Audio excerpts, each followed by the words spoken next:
Hey, everybody. Hello. Thank you so much for joining us today. It's going to be another fun day today. We're going to be talking all about flowers. This is exciting. So we traditionally have not grown a lot of flowers. We, as in Carrie and I, we've bought a lot of flowers in our life, but we have not started very many from seed. So this is the first year that we have really gone all in, and every single flower that we're going to have on our property is going to be something we started from seed. It's So exciting. We have a bunch of trays and we just transplanted a bunch, like up potted them. We put several in hanging pots. I'm so excited. I love starting them by seed right now. It's my new favorite thing. So, because this is the first year of us doing it, we do not know a lot about flowers. We are still learning, but we have brought in Laura, who is an expert from Park Seed. She is the person that we go to at Park Seed for pretty much all of our questions related to plants. She's awesome, and we're really happy that she can be here with us today to talk about flowers. So, we're going to be going through and talking about 10 flowers that you can grow in early spring. So, these are all things that we are starting now, whether indoors or some of these things we're starting to plant outside too. A couple of them we are.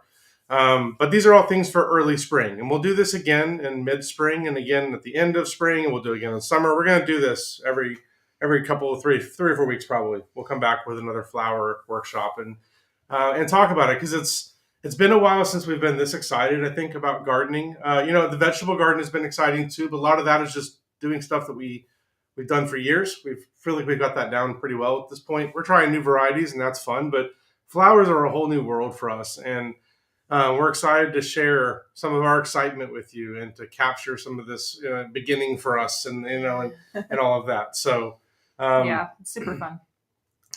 Yeah, so we're gonna jump in and talk about 10 flowers. Well, do we want to have Laura introduce herself? Yes, I know we touched on it, but if you want to say hi and introduce yourself, tell us where you are. Yes. Well, I'm in wonderful sunny South Carolina. My name is Laura Root, and I do work for J&P Park Acquisitions, which is the owner of Park Seed. I'm the senior product manager for live plants and garden accessories. I have about 12 years of green industry experience, and that is the gamut of e-commerce, big box stores, independent garden centers. I've worked for numerous floral designers, and I do have an environmental horticulture degree from Virginia Tech. Awesome. You see, I told you guys, like she knows everything. Yeah, I do not know everything, but well, to me, I feel like you do. We always learn new things when we talk to Laura. Every time I come and ask you a question, like you always have a great answer. Yeah, or if you don't, she's going to research it and then come back the next day with a really good answer. That's one thing I love about Laura too. She has the same passion for growing and the same excitement and wonder for plants that we do, and that's fun. So I think we're going to have a lot of fun today. I've learned from many, many mistakes. Let's put it that way. Us too. Yes, for sure. Yep. Oh, and along that line, we didn't introduce ourselves too. If we have people here that we've never seen before. Yeah, let's do that too. So we're Dale Carrie Spoonmore. We are in Zone 7 in Oklahoma City. We are the creators of the From Seed to Spoon app, along with some of our friends. We work on that app, and our app is owned by Park Seed, and we do a lot of work with Park Seed and stuff like this, and we're excited to be here. So yeah, join us in the chat, by the way. Let us know where you are. Let us know what you have going. We're excited to also learn from y'all while we're talking about these things too. I'm sure there are going to be a lot of flowers we talk about that you have some exciting stuff to share about. So please share that in the chat. This can be fun. All right. I see a lot of zones represented in the chat right now. So for sure, yeah. Yep. It's a lot. All right, so let's dive in. And before we get too far, I do want to remind everyone that we have a giveaway that we are doing. So if you leave a comment, it can be a question, it can be something funny, it can be whatever you want it to be, but leave a comment and that will enter you to win a 1-year free premium app subscription to our Seed to Spoon app, which will give you free shipping on all of your purchases, which is huge. We're really excited to have that as an offer now for our yearly subscribers. It gives you unlimited plants you can add into your garden, gives you access to every feature in the app, like the calendar feature, There's Logging unlimited plants. Growbot, unlimited questions. So many things. Like the themes. We just added a new garden theme feature about a month ago where we have 26 different garden themes. I love it. We spent a lot of time. Rainbow theme. It's awesome. You guys need to check it out. There's a pizza garden and salsa gardens and all of that. So we spent a lot of time trying to curate some of our favorite varieties into collections so that if you're not sure what to grow, it can give you an idea of the types of things we grow and the reasons that we grow it for. So, all right. Well, let's jump in and start talking about some flowers. Like Dale said, we're going to be covering the early spring flowers. So some of the more like traditionally summer ones, we're probably going to be talking about at our next workshop that we do for flowers. So today we're going to be talking about a lot of the cooler season ones. Yeah. Spoiler alert, you're not going to hear about zinnias today, but hopefully you will hear about some things. They're my favorites, though. Yeah. We're going to talk all about zinnias and marigolds and all that stuff coming up here real soon. But right now we're talking about the stuff that we're starting in the early spring. So hopefully some of these will be things that you'll learn about, and they're all things we've learned about recently. So this is all stuff we've had to learn, you know, when you plant different things, and all of that has been a new undertaking for us. So it's been awesome. Okay, Laura, I see your question about flowers. Yes, I am working on adding flowers. I am doing it. I did add zinnias. So those ones are in there because zinnias are probably one of my favorites. But we have like zinnias, marigolds, calendula, nasturtium, lavender, but lavender's technically, I don't know. Yes. Flowers on them. Yes. But yes, I am going to be doing more. I'm actually halfway through snapdragons right now, and then I have a lot of flowers on my list. So don't worry, I will be working on it. Parkseed has a huge flower selection, so I can see how it could take a long time. Yes, especially zinnias. There's like 100 different zinnias that Parkseed has. It's incredible.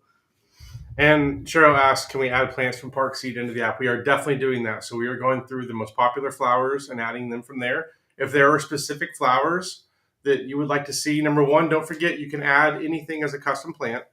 So that's a workaround for now. But also let us know in the chat or email us what specific flowers you want us to add into the app, and we will prioritize the ones that y'all tell us about. Yeah, because I actually had somebody reach out and ask about snapdragons. So that's why I was working on that one so quickly, because that wouldn't have been top of my list. I wouldn't have really thought about it. So. Yeah, if you message Carrie on Instagram what flower you want, you will probably hijack the next hour of her life, and she will immediately go start doing it from what I've seen. Yes, yes. Okay, let's jump in and start talking about some flowers. So first one on the list. Speaking of snapdragons. I personally love snapdragons because this was like the only flower that I remember growing as a kid because it was so much fun. Like just taking them and like playing with them whenever they're flowers. Like you can make them like you can play with them. Yes, they talk. Yeah. Yeah, they're super fun. I love them. They're great for kids. I love them. They're great for cool season. Yeah, I love snapdragons. Let me call out a couple things on these slides you're going to see. So on the left, you're going to see either a sun or what is it if it's shade? What is the icon? Well, we don't have any shade, but we have some that tolerate part shade to full sun. So I put a sun and a cloud. So it's like a sun cloud. So that's like part shade. So snapdragons are going to be full sun. And then over here, you're going to see the size they're going to get to. So from anywhere from 6 inches to 3 feet tall. Yeah, there's a huge variety in snapdragons because there's miniature ones and there's like huge full size ones. We started ours indoors probably 8 weeks or so ago now. I don't know, probably 6 weeks because we're still 4 weeks from our frost. So we just went off the guidelines. So. Yeah. You pay attention to our flower charts way more than I do. How are they doing? Great. They're about, I was looking at them this morning because I was like, okay, I need to look and see how all of our flowers are doing that we're talking about today. And our snapdragons are doing great. They're probably about a few inches tall now. They're doing good. Did we start them in a biodome or? We started those in a bootstrap tray. In a bootstrap tray? Mm-hmm. Awesome. A lot of these things we have started in biodomes because sunflower seeds can be a little more difficult to start. So for those in particular, we've gone with the biodome. Yeah. Laura, anything special about snapdragons? I mean, my experience with them is predominantly the floral industry. I've never personally grown them. I've worked on flower farms and volunteered on flower farms where they were growing them, but they were typically transplanted and already hardened off. They are lightly frost tolerant. I do know that. So after you've transplanted from your seeds, you can get them in the ground early and they will tolerate light frost. And I do know that it's really important that you pinch these. And I think a lot of times when you're growing seeds, that's where you typically find that you're not as successful or it didn't turn out like you thought it would. Knowing what plants to pinch are super important because you want to encourage branching. So you want more blooms, you want a less lengthy plant, you want something that's got short and long flowers. Yeah, that's great. I know that snapdragons too make a really good cut flower, like for bouquets and things like that. Like, yeah, they're fun. Yeah, they're considered a line flower if we're talking flower lingo here. And they're used a lot and they last a long time too. So Awesome. are they annual or perennial? That's one thing I don't know about snapdragons. Do you know? It depends on where you are. So here where I am in zone 8, they're technically a perennial if you're in protected areas. Which is baffling to me why I haven't grown them personally because they would come back every year. Other than that, up north, they would be typically grown as an annual. Okay. So is it one of those things people bring indoors sometimes too? Or is that not typically done? No. Okay. Cool. Do we have any questions about snapdragons? Okay, so question is, what do you mean by pinching them? So as they grow, let's say they're probably about 6 inches tall. They'll have probably 10 sets of true leaves. You would chop it down to having only 3 sets of true leaves. So you're technically beheading the top of the plant. What this does is it stimulates a growth hormone that tells the plant to branch. So if you weren't to do that, you would just have one lengthy snapdragon versus many different offshoots of the same plant. Some petunias need to be pinched too. I would just recommend looking at what plants need to be pinched because you will always get a much better success rate in your blooms if you're following those. Great. So we probably need to do that then in a little bit. I don't know. I'll have to go count the leaves and see. Well, I would wait till you transplant. I strictly don't. You don't even have to worry about it while you're starting the seeds per se. It's once it's transplanted and you're seeing the growth is when you want to pinch those. Makes sense. Because right now they're just focusing on putting out roots and putting out leaves. So you're just going to cut that main stem like we would do with basil, right? Exactly. Yes. Towards a node. So you can really cut it anywhere. It'll still branch and do exactly what it wants. But if you're cutting closest to the node, it'll just look better. Yeah. So this is something we do with a number of plants. Basil's really the main one we do this with. I know a lot of people do this with peppers. Yeah. We don't really do it with peppers as much. I know I've heard a lot of people doing it, but I know we've experimented with it, but I tried it with peppers this past year and I got some branching. It kept my plants a little bit shorter. I don't think it really affected the yield too much, but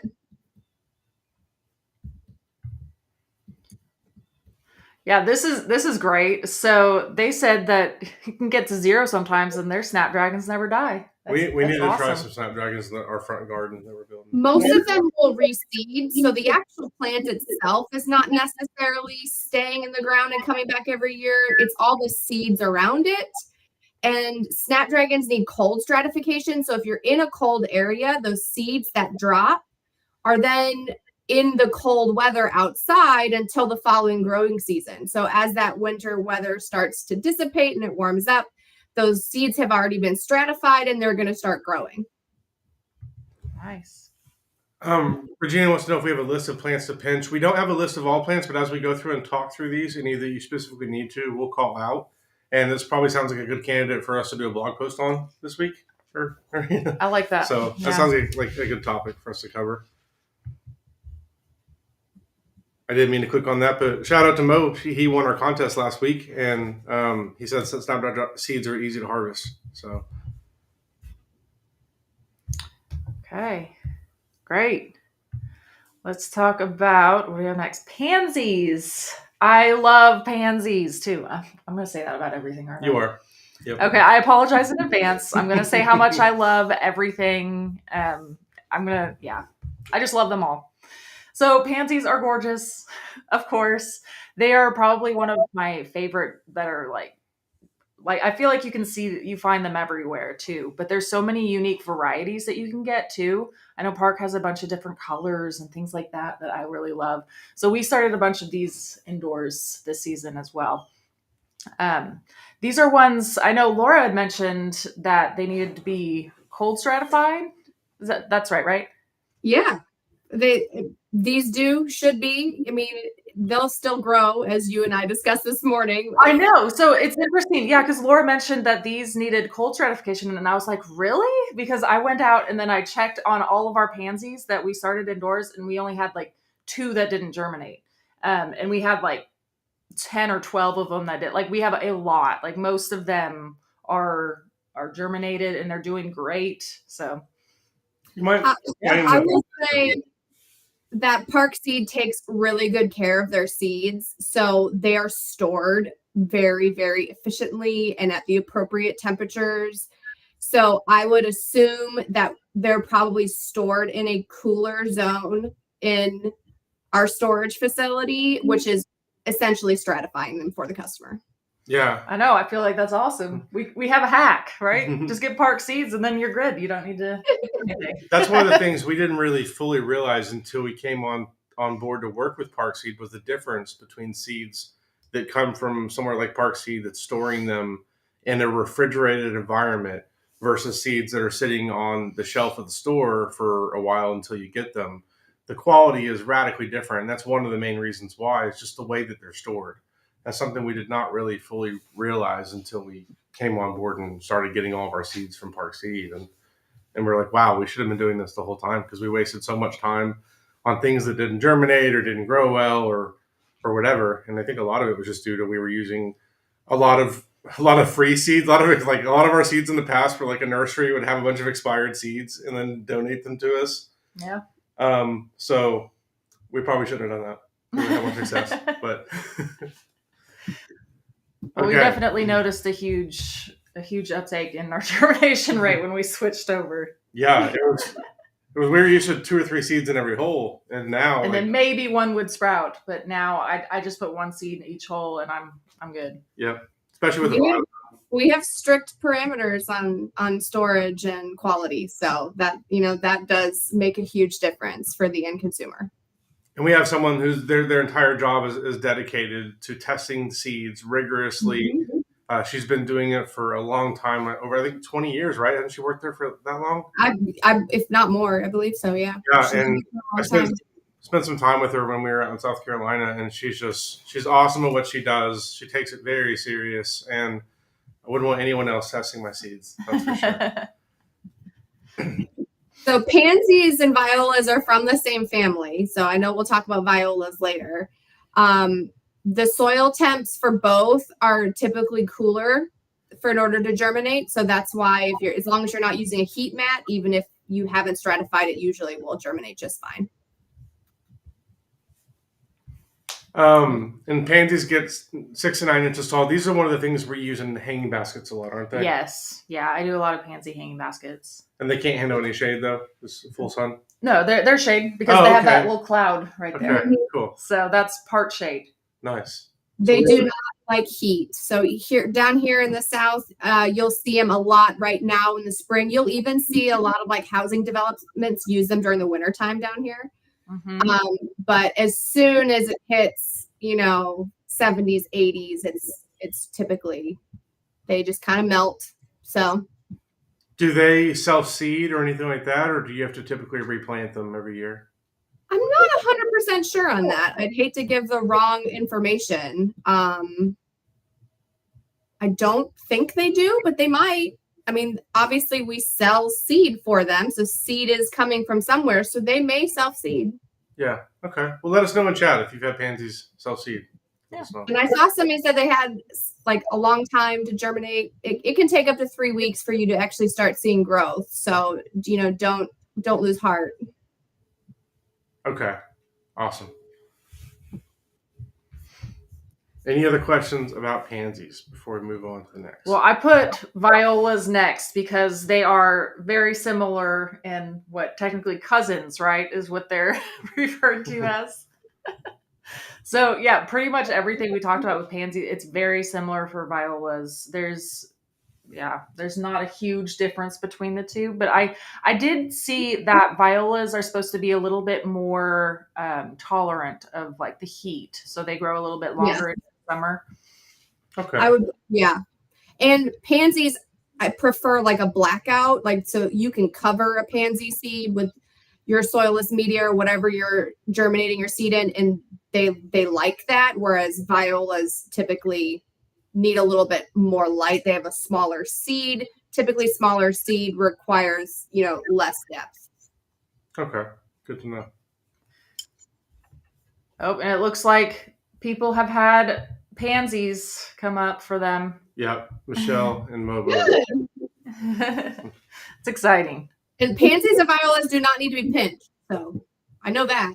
I may not know which ones need to be pinched, but I know the ones not to pinch. And this is going to be another short plant. So it's going to be 4 to 8 inches tall. Have her on your borders, places like that. Okay, next on the list. Calendula. I love it. I just learned how to pronounce it too. We were calling it Calendula. Yeah. For a long time. Yeah. So. I mean, I had never grown it. I just was sounding it out. So yeah. We've been watching a lot of Garden Answer lately. Yeah. We really like her channel and been learning a lot from flowers from her. And that's where we learned how to spell it, how to pronounce it right. So. Yeah. So we've grown calendula before, but usually we've done transplants. This is the first year again that we're doing seeds, so it's exciting. We're doing those.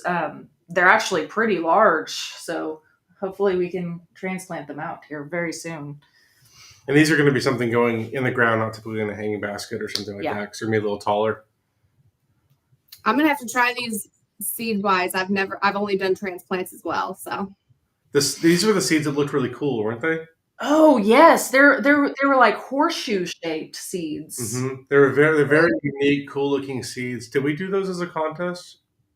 Not yet. Oh. Advantage goes to hint, someone. Hint. We might be doing that at some point. If you're not following us on Instagram or on Facebook, we do contests quite a bit where we will post a picture of a seed and it's a guess what this seed is type thing, or guess what this sprout is. We've done that a couple of times too. So follow us on Instagram and Facebook, and it sounds like you can have a real advantage if you're watching this live stream. You might want to wait at least a week or two to run that one, but it's definitely a really cool looking seed. I wish I had a picture of it I could pop up right now. Andrew, maybe if you could find a picture of calendula seeds, and then we'll pop that up. Calendula is a home run for anybody who is into holistic medicine. Yes. Natural medicine. I remember reading about this morning, yes. So a lot of people use different like rubs and stuff like that from it for skin issues and things like that. So that one, then it's already in the app, isn't it? Yeah, I believe so. I believe we've tried to focus so far the app. We focus on things that are either edible or medicinal. I think we're gonna have to throw that out the window here pretty soon. But that's what we tried to focus on. So far, every flower that I've added, I have found that they are technically edible. So we might just have to add our criteria to be pollinator attracting. Yeah, that's true. Yeah. Okay, is there anything else we need to talk about on calendula? I know they make a really good companion plant too, because we do a lot of companion planting with this as well. What are they good to plant with? I know they're generally cool season, but I mean pretty much everything.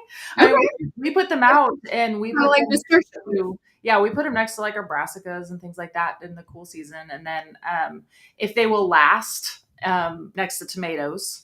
But again, like I know their seasons kind of overlap a little bit, but having them around that time, if they can get a little bit shaded from the tomatoes, they'll do great with that.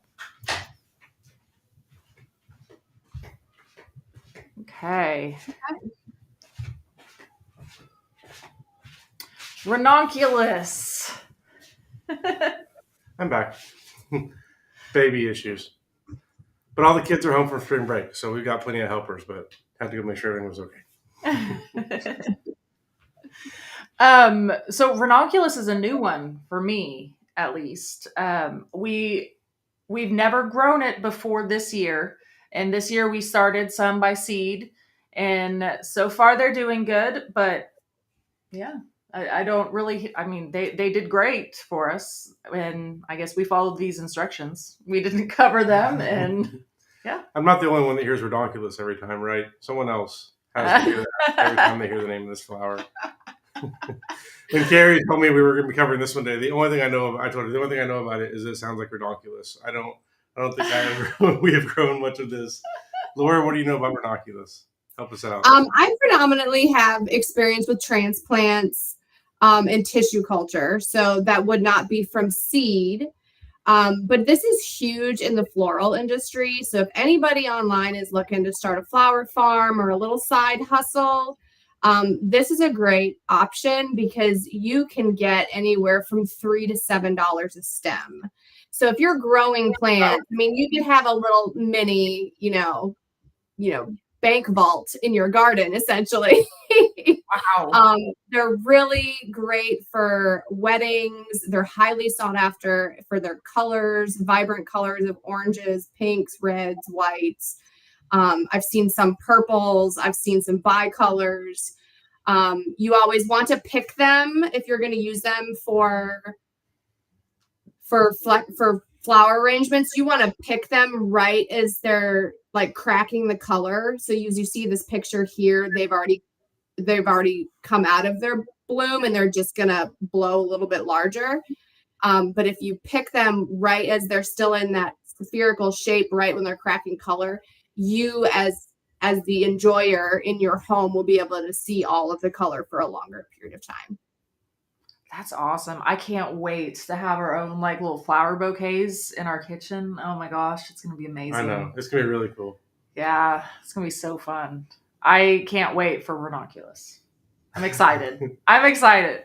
Pests that like ranunculus are aphids and slugs usually. So if you're just paying attention to that, aphids, they can be knocked off real easy with water. That's just a preventative kind of thing. And slugs, there's all kinds of home remedies to keep slugs away from things. So you just, as long as you're doing daily scouting, you'll be fine. And is this something that you're not going to transplant outside until after the last frost, right? They do like a little bit of cold weather. So they do not like heat at all. They will completely melt in the heat.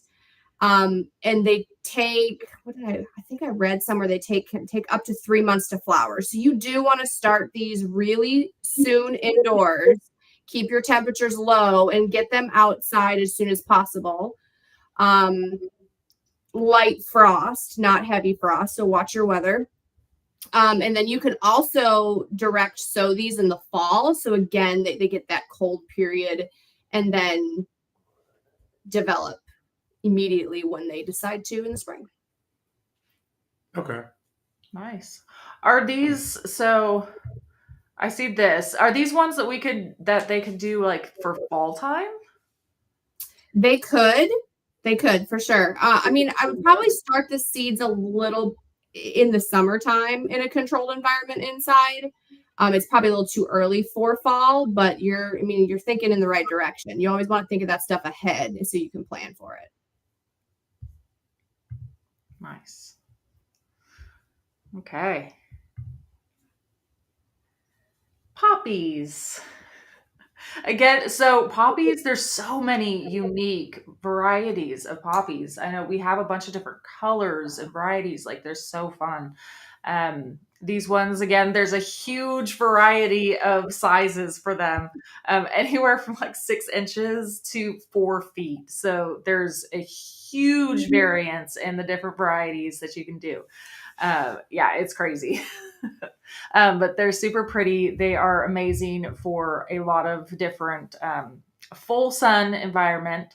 So depending on the variety you get, maybe you want to put them in the back or the front.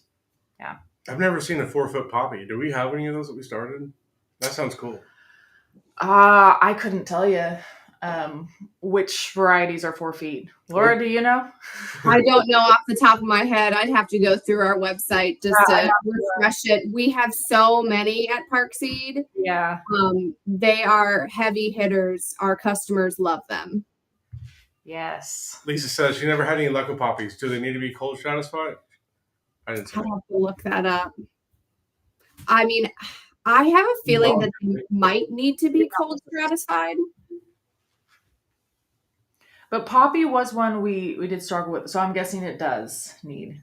I don't know, but pansies did great for us, and they needed to be so. So I do know that these are another one that you can sow in the fall. Again, that leads me to believe that typically cold stratification is what that seed needs.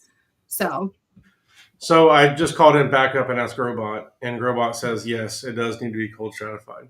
That would be it. If you're not familiar with Growbot, by the way, Growbot is an AI garden chatbot that we built based off of our data, all the data we have at Parkseed, and we trained it on a number of things. And you can download it from the App Store if you search for Growbot. Just all you do is search for Growbot; you'll find it easily that way. It's on iOS right now, not on Android quite yet. But it is in the From Seed to Spoon app also. And that it's in Seed to Spoon on both iOS and Android. And that's one of the premium features is you get unlimited questions. You get 3 free questions per day with a free account though. So that's who I turn to. With flower stuff, I've been talking to Growbot a lot lately, especially. So I just asked Growbot. It's your new best friend. Yeah.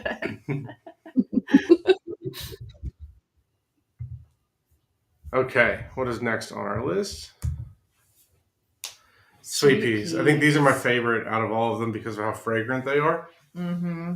So, yes, we actually grew these at the old house when we lived there. I remember growing sweet peas. We had a trellis that stood straight up that we grew some sweet peas on. They were beautiful for sure. I loved them. But yes, so sweet peas, again, a huge variety in how tall they get. And they can get up to 6 feet tall. So they definitely need something to climb on. Mm-hmm. And they'll do great. Let's explain more about cold stratification and what that means. So, Laura, you're probably best qualified to answer this one. So cold stratification essentially is just applying a temperature, so a cold temperature, to mimic the life cycle of a plant. You see that verbiage used a lot with bulbs and with seeds. The plant is used to growing in certain conditions, and if those conditions aren't met because you're growing it as an annual or doing it somewhere else, you have to stratify it yourself. So for example, when we talk about snapdragons, they needed to be stratified. If they did not get that cold period, they likely would not germinate. If they did germinate, they would not germinate to full bloom fruition. So you can put them in a freezer.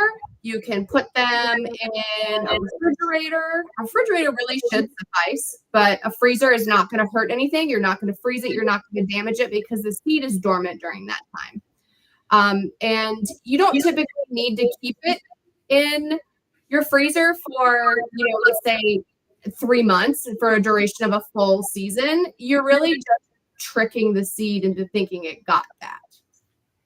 So it could be for a week, 2 weeks. Yeah, I was gonna say, so like a week or two. Yeah. That's something we do for garlic sometimes. Yeah. For spring planted garlic, we'll put it in a bag of soil and put it in the fridge or freezer for a few weeks. Tricks it into thinking it went through a winter. Yeah, this is something that also applies to different berries as well. You have different berries that won't produce unless they get a certain number of cold hours, and different trees, fruit trees as well. So it's something that's pretty common. Luckily, in the vegetable garden, it's not something we have to deal with that much, except for garlic. But when it comes to flowers, it's something you got to deal with a little bit more. I think that's one of the reasons why I think that people think flowers are a little more difficult, and it definitely does add some complexity to it. But don't be scared to try. Oh no, yeah. Because even some of these things, like we said, that were supposed to be cold stratified, we didn't do it, and it still worked. Poppies were one exception, though. It didn't say our poppies did not germinate. We did have some that germinated. It just didn't. We didn't get a great germination rate. Yeah, wasn't like the others. Yeah. Yeah. The other ones all like pretty much everything germinated. Poppies were like the only one that we kind of struggled with. I think that term has become more popular and more used because the varieties in the industry to purchase now are just so vast. Whereas before, if you were in a certain zone, you may not have had the ability to purchase elsewhere or to purchase those seeds because of the zone you were in. So now it's a way to help gardeners get more variety and still allow them to have really good outcomes. We have a question from Vanessa here.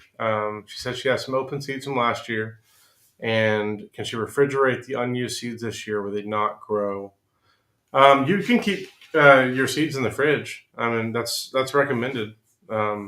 That'll make them last longer. So definitely, you don't want to freeze them though. You want them. What's the right the optimum temperature? I wish I knew. They know at Park Seed. Yeah, I don't know what the optimum temperature is. I mean, just walking around our facility, it's like refrigerator type cold. It's not freezer cold. Down here, we're wimps in the South. We don't like cold weather. So when we go into these areas, we're like, our teeth are chattering. Growbot says between 32 and 41 is the That makes sense because normal refrigerators are, approximately 38 to 40. So yeah, perfect. Storing them in a refrigerator, if they're open, just make sure they're in an airtight container. Refrigerators do tend to have moisture in them, depending on the type of refrigerator you have. Top freezer, bottom fridges are typically the most notorious for having more moisture. That's great advice. And then Cheryl wants to know if we can add sweet peas. And I will put it on my list, Cheryl. That will be next up. She had another request too. I saw snapdragons. Do we have snapdragons? So snapdragons are halfway through. I have it about halfway done, so it should be soon. Hopefully, very soon. But I'm gonna go buy snapdragons today. A whole cartload of them. Yes, love it. So sweet peas grow similar to peas, and that they grow up a trellis. Are they related to peas? I assume same family. They are. They're in the same family, but they're not the same thing. Are they still going to produce pods after the flowers? Like, what do the flowers turn into? I think it's just flowers. I've only seen them wild. I've never grown them or been around anybody who's grown them. I've only seen them wild. I've never seen pods. If somebody in the chat could say, I know that they've seen them and had them in wedding bouquets, so maybe they've seen pods, but I personally have only seen that similar flower that you would see on a pea. And if they do produce pods, what do they taste like? Because I'm going to try it for sure. It's probably terrible. I'm sure that's why. Me, if I go out in the garden, I'm like just eating like everything that I see. And my husband, he's like, "What are you doing? I'm not going to eat that." I was like, "Eat it. It's edible." He's like, "No." Yeah, just eating all the flowers. I tried so hard to get him to eat nasturtium flowers last year. He wouldn't do it. Aw, you got to sneak it in like we do with kale and our kids' food. I'm sure I did, but I just don't remember. Our 8-year-old, like, she will go out there and eat everything, like literally everything. Like, I told her too that like the chive flowers were edible, so she started just picking chive flowers and eating those too. She's our first kid that's like everything. She's our first kid that grew up native with all of this.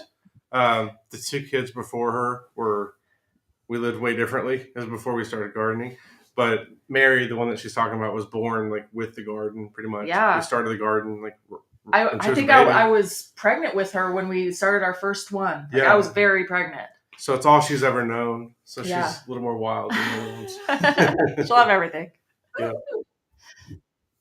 If I'm growing it, I'm not scared to eat it. Even if you're really not supposed to eat it, I mean, it's not going to kill you. It might make you not feel so great, but. That's usually how I tell like what a weed is. A little taste test of it. Just pick it and taste test and see what it was, whether or not it was good or not.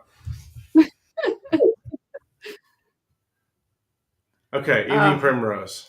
This is your favorite, isn't it? It is this. So this, I've said it for everyone, but this one is actually my favorite.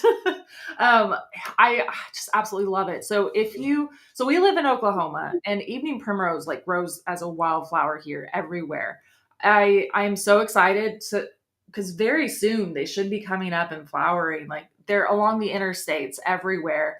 I love evening primrose. They're just gorgeous, absolutely gorgeous. And they're super simple, super easy to start. Like we got a bunch of seeds and we're just going to toss them around everywhere. Like you don't need to do anything. They're super easy. They're hardy. They don't require much work. They thrive in poor soil conditions. I mean, they're the perfect flower to grow. You see them along the side of the road here in Oklahoma a lot. All the time. With no one taking care of them at all. They just thrive on their own. Yeah, so pretty much you can just take these seeds and just toss them everywhere. Or you can start them indoors too, because we did transplants before in our gardens, but so you can just toss seeds if you want to, or you can start them indoors and have a little bit more organization too. Would these do well in a hanging basket? Ooh, I bet they would. We've never had them in a hanging basket, but I bet they would. Especially with how well they can tolerate rough conditions, because sometimes we're not great at hanging baskets. They die every July. I'm going to try it. I joke with Carrie every year when she's building her hanging basket. Watered. Yes, it is. Especially when baskets watered, yeah. Yeah, I promised her an irrigation system for the patio this year, so I've got to actually deliver on that. You can come down here by me and build one for me too.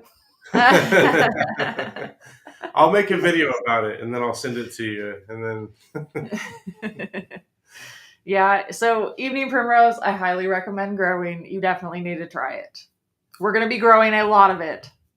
There's a lot of different colors too. White, yes. Pink, purple. Wait, not purple. Pink is the best. I feel like I remember seeing it all over Texas. Does that sound right? Yes. Yeah. Okay. Well, I don't know a lot about Larkspur. Maybe Laura? I know a little bit about it. Okay. It is very tricky to grow from seed.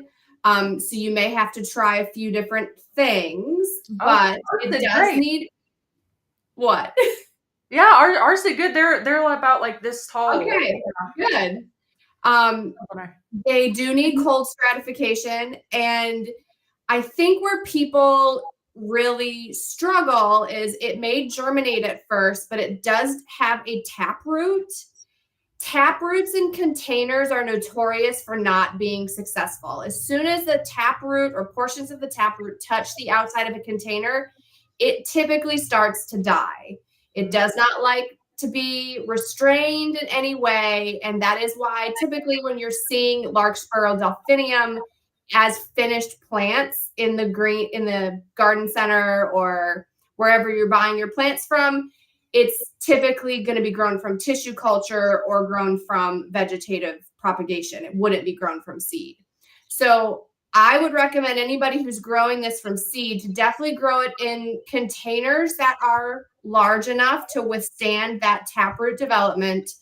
And at minimum, those like 6-cell trays, Bootstrap Farmer has some of them that are just typically deeper than they are wide. That's good to know. So we need to get ours transplanted. Yeah, we need to up pot ours then, because they are about like I said, like this tall. Like they're several inches tall. When can they go into the ground?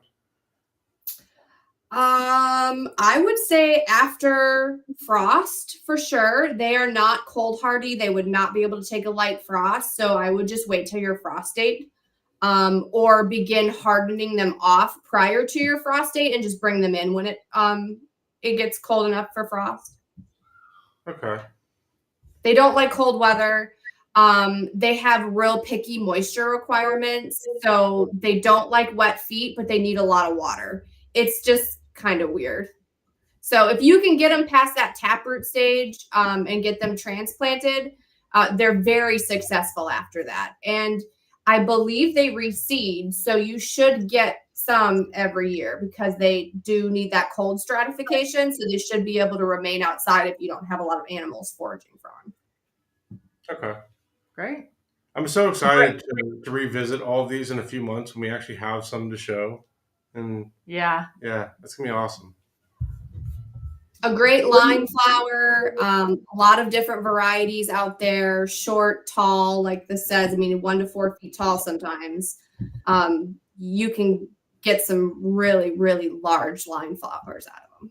Is this another good flower for bouquets and things like that? Yes. Oh yeah. Yep. Long lasting and everything. So if you're seeing a flower like that in the garden, like on this picture, I probably wouldn't cut it just yet. You really want to cut it right when these little blooms that are right next to the 1 and the 4 start to crack color. That's when you really want to cut it, because then you get that full effect and it will last longer in a vase. Okay. I don't see any other questions about Larkspur. So next on the list. Okay. Columbine. These are beautiful. We actually saw some like a week or so ago. I don't remember where we were, but you saw that and you were like, oh, I love that. And I was like, we have some seeds started for that. I was like, we have little baby seedlings, so you're going to love it. Are these the vining? No. Okay. No. I'm thinking of something else. I don't remember where we were, but we were somewhere. And you pointed out saying, I really like that flower. And I was like, well, you're in luck. Yeah, we started these ones too. I'm super excited because they're gorgeous. Like before this year, we had never grown them before. So we started seeds this year and they're growing great so far. Down here in the South, they do really well in full shade. I wouldn't recommend that for up north, but down here in the South, full shade to part shade. They don't like the heat. They melt. They're early spring. Sometimes they'll bounce back again in the fall. And they have just a really unique leaf, kind of like a flowery, frilly clover almost. That's good to know. So part of our porch is on the north side of our house, and we're always looking for things to put in the containers over there. So I think this is going to be perfect to go along with like the impatiens we normally put over there. And yeah. Mm-hmm. This would be good to mix with that. Yeah, for sure. I like that idea. Is this something that can tolerate going out before the frost, or do we wait until the frost to transplant this out? I believe it can tolerate very light frost, but only as it's an established plant. So I would wait till after frost. Okay, good to know.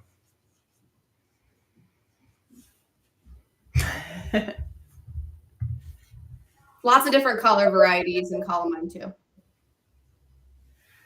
Well, that was our list of our 10 seeds that we're growing.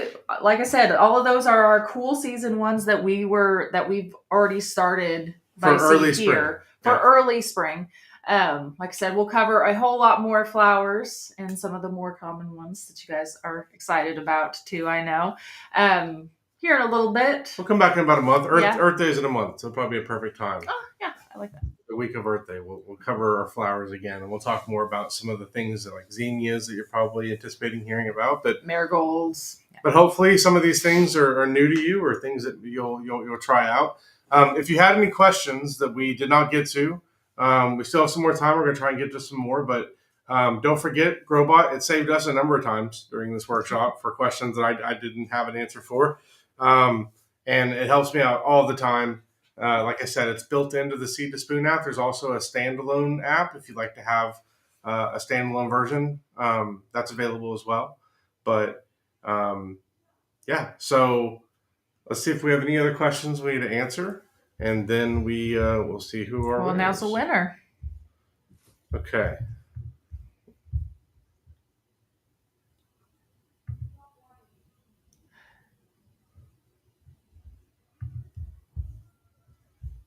Question about when this will show on YouTube. This should show immediately after we end, pretty much. I think it pretty much shows right then. Yeah. A lot of these we already answered. How do you divide irises? Here's one. That might be a good one for you, Laura. I mean, if you ever dig up an iris, it's a long rhizome, which is just essentially a long growing root. You can divide it anywhere as long as there's a couple eyes on it. So depending on how large that root is, typically you can divide them in early spring, just right as you see those little green things pointing up, which typically happens pretty early. And then you can separate it. There's really no wrong way to do it. The worst comes to worst is you cut a piece of rhizome that doesn't have an eye on it, but there's a lot of eyes on irises. So, question from Alicia. What can you plant next to brassicas to keep cabbage moths and caterpillars away? So a couple things we do. Onions, we do a lot of around our brassicas. Marigolds, we will also do. Not yet. It's a little too cold for marigolds right now. We can start seeds of marigolds out. I've researched marigolds a lot recently, but so you can start seeds of marigolds now, but don't transplant like baby plants until after frost. Yeah, that makes sense. Seeds are okay. But those are the main things. Go ahead, Laura. I'm sorry. Seeds direct sowing. You could direct sow the seeds right now. Yeah. Gotcha. Well, for us at least, in zone 7. I think it's a few weeks before your last spring frost, you can start to put seeds out in the ground.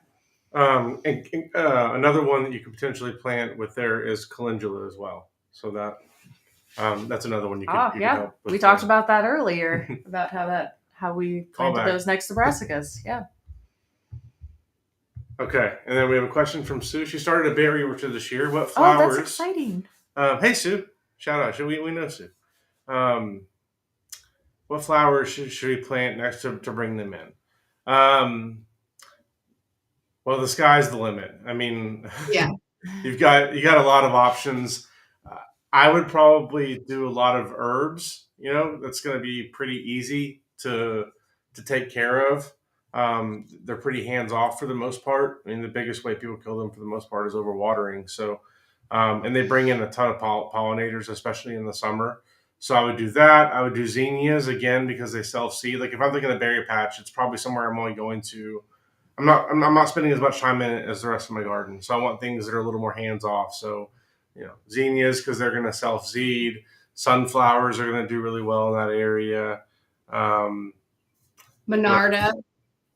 Mm-hmm. Oh yes, Monarda is a huge pollinator attracting plant, and all the pollinators: butterflies, bees, solitary bees, hummingbirds. I do have a bunch of seeds started for those too. Mm-hmm. I'm excited. Those are another one of my favorites. Bee balm. Also. Sorry. Another thing I'll mention is in the app, we added a theme in our new themes section that is one for pollinator garden. So you can check that out too. And it'll have all the flowers we have in the app and all the a lot of herbs especially sage brings in a ton of pollinators. Oh gosh. Yeah. And I think with pollinators, it's just important to just have something blooming all the time. I think the focus on having only one type of pollinator plant is kind of dated. If you have bulbs, crocus, tulips, daffodils, all of those are bringing in some sort of pollinator as well. And it's about keeping a consistent food source for your pollinators, which keep them coming early and consistently. And that's probably what you're going to want for a berry orchard if you're trying to have consistent fruit set. Yep. Good point there. Question here from Kayla. She loves the look of columbine. How sturdy of a plant is it through wind and storms? Not. I don't recommend it. Plant it in a protected area. I mean, it's delicate, but it's not. You're not endangering it by putting it in a non-protected area.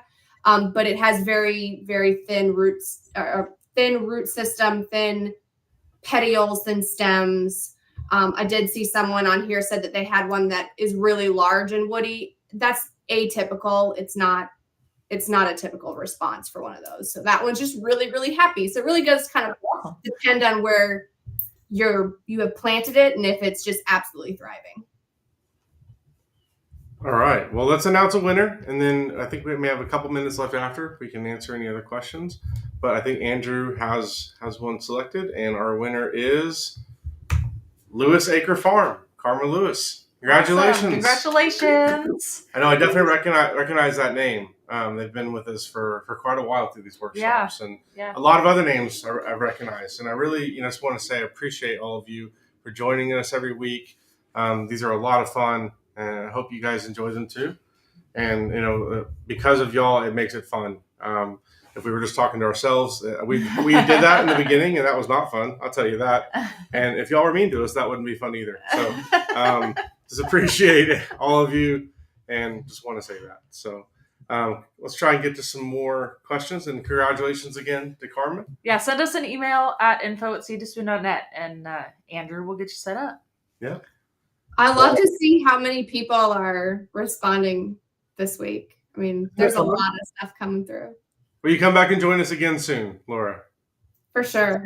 Isn't this fun? Yeah. Just hang out and talk plants for an hour at lunch every week. Oh, yeah. So I definitely moved my schedule around to make this work today. Laura's very busy, y'all. Now everybody I work with knows it.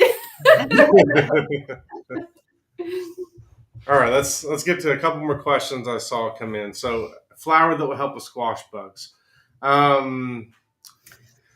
I will say it's not a flower, it's an herb, but dill, it works for squash bugs. Daikon radish too. There have been a lot of studies showing that daikon radish has helped with squash bugs. Squash bugs are just difficult, though. They are. They're horrible. Yes. I'd be lying to you if I said that I had a magic solution for it. It takes a lot of diligence and checking.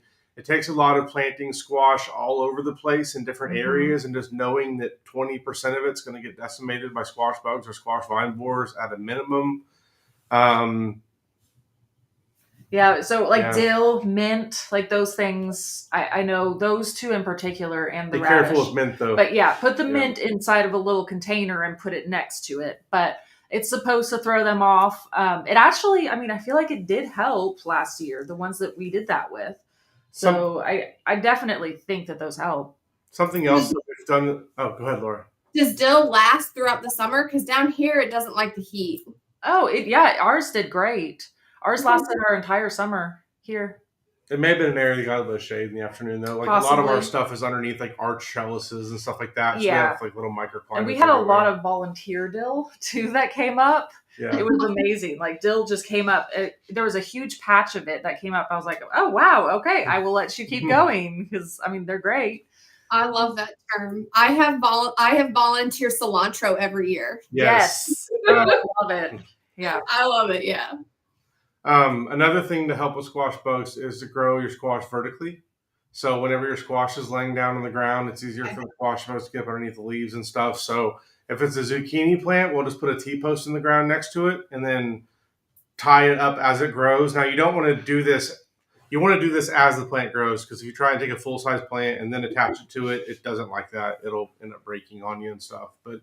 And then for our winter squashes and stuff, we grow them up arch trellises quite a bit. So that's a way that we try and grow our squashes, just because then being up in the air gives the squash bugs less places to hide, gives birds more opportunity to hunt them and us to hunt them too. If you pay your kids $0.25 for every squash bug they find, that can be cost you a lot of money, but can also help.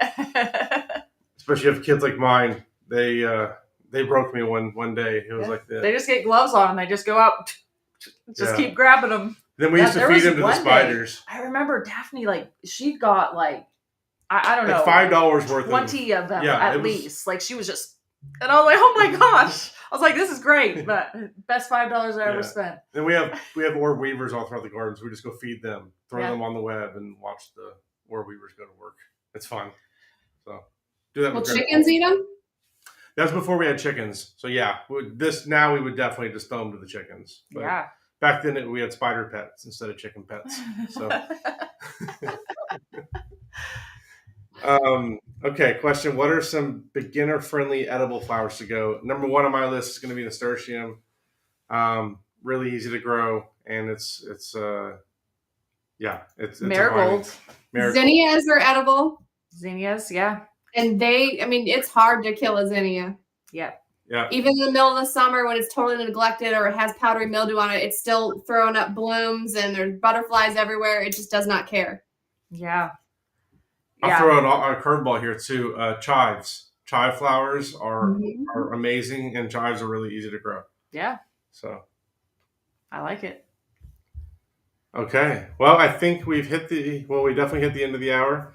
I appreciate all of you joining us. If we didn't get to your question, again, ask Robot. Hopefully Robot will have the answer. You can also leave a comment on the YouTube video after it goes out. Unfortunately, like once this closes, all these chat messages go away forever, and I can't even see them, which is annoying, but it's the way it is. I did see a comment on here earlier. Where was it? It's pinned. Okay, Vanessa. You said your app crashes every time you scroll. So 2 things. Number 1, make sure you're on the latest version of the iPhone.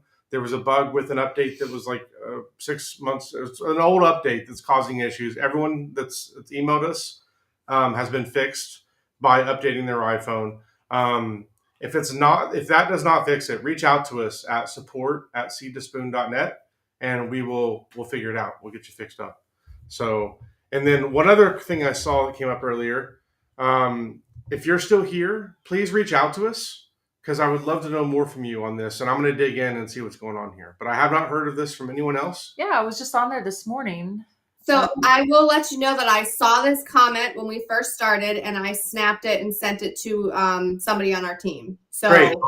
I have started looking into that. So thank you. Squeaky wheel gets the grease. We appreciate your help, everybody on here. Yep. All right. Awesome. Well, I think that's it. Yeah, so thank what are we you talking guys about next so week? much. I don't know. We haven't decided yet. Nope. Okay. We haven't talked about it yet. Yeah. But I will post it. Hopefully, I typically post them tomorrow, so I will get on that. We'll chat about it and see what we're going to talk about. Yeah, and definitely be paying attention to our deals tomorrow and Thursday. I can't say anymore. Weekend. I can't say anymore. There's But a lot of them pay coming. attention. And if you go to the app, we'll have a section in the shop where it's at the very top. Yeah. Well, So- pretty much every Wednesday, you need to be paying attention because they have Especially this Wow one. Wednesday deals that are really good.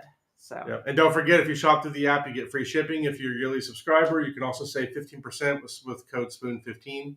So, yeah.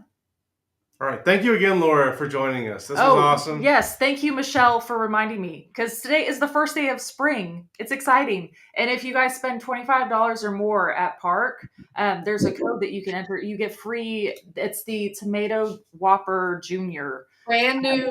Yes. Brand new. Exciting. Yeah, it's brand new. We're growing it for the first time this year because, again, this first year we're carrying it. So we're actually growing this too. Very exciting. So it's an exciting seed. But thank you, Michelle, for reminding us.